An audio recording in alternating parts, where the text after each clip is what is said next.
Yes, they hate each other. My parents sleep beside each other and they haven't spoken for a year.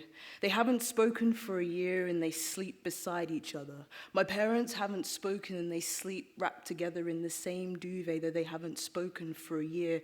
My parents do not speak, they don't meet eyes, but they sleep in the same sweat, the same bundle, the same double bed. The same bed I slept in when I crept in, that bundle, that sweet heat, that warm double bed. I don't know when I stopped or when I stopped or when I stopped creeping in and loving them and crying when they fought, creeping in the bed that they slept in, wrapped together, foot against shin and shoulder to breast. My parents sleep beside each other and they haven't spoken for a year. They haven't spoken for a year and they sleep beside each other when they once fucked and conspired about punishing us kids. Now they sleep together in the bed and sweat of 20 years.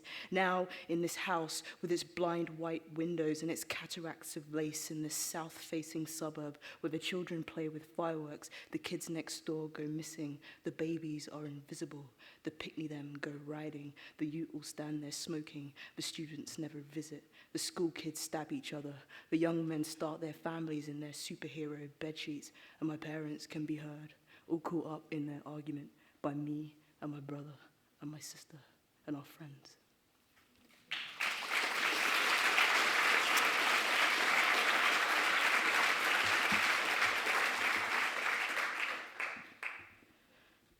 The basics.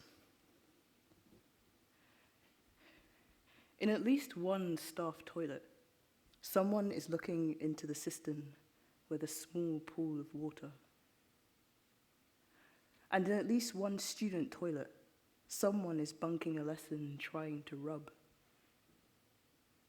And upstairs in an empty classroom, a teacher begins to wonder why it matters that. While the widower cook in yellow gloves wipes the tables down with 2 different kinds of. Then a parent sits up in bed and screams at the teddies lined up along the. Before kids from rival schools pile onto a bus, cut their eyes at each other and resist. The careers advisor doesn't believe this girl will amount to much, so she scratches her name from the. In the park, they put the day's lesson to the test. The side of your eye is more sensitive to light, so. Look to one side of a cluster, you'll see it clearly, like the stark face of your gran if you barely.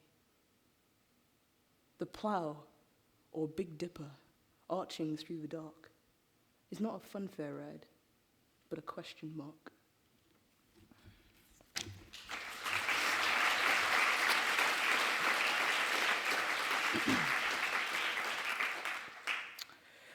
Fake beach. On St. John's Island, you and your gay boyfriend talked about beating up your ex.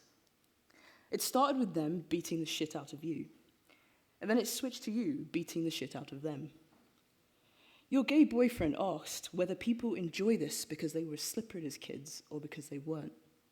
I thought of the fucking / discipline of parenthood and how the rhythms aren't that different. You've heard that bed spring and the flushing loo. Your dad's stance, thigh muscles tight as he lowers himself in, is the same as when he draws back his arm. He's as strong on your mother as he is on you. You've heard that gasp escape the hand pressed over it, seen possession through a crack in the doorway. You've come back early to hear her knock the side lamp. She loses it with him like she loses it with you. We're drinking Tiger on a fake beach in Singapore. Everyone burns in the water. I'm under the umbrella watching you, strong swimmer, go far out, flashing arm by arm. Don't they say, push the water away? Don't thrash. Part the space and enter it.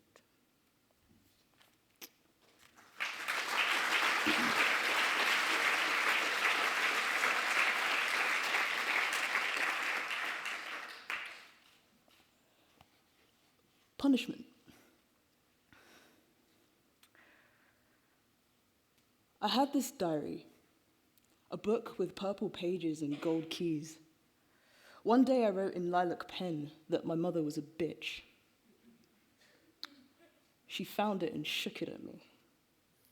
Shook the light gold keys and purple pages standing in her heels and fur coat. Her hair processed to black candy floss was coming loose.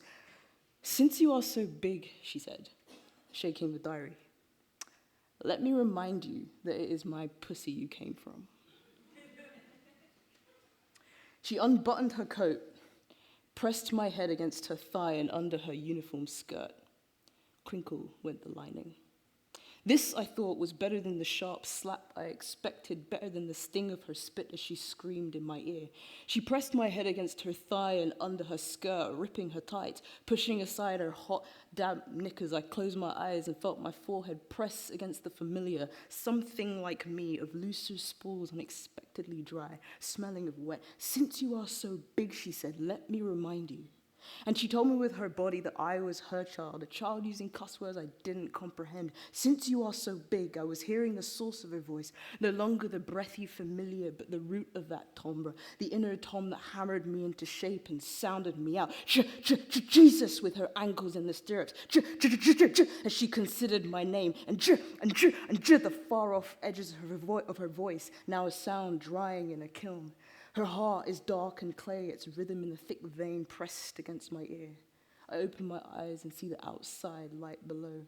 I see the inside of her knees through the tunnel of her thighs and hear my head slick against her insides as she grips me for what will be the last time.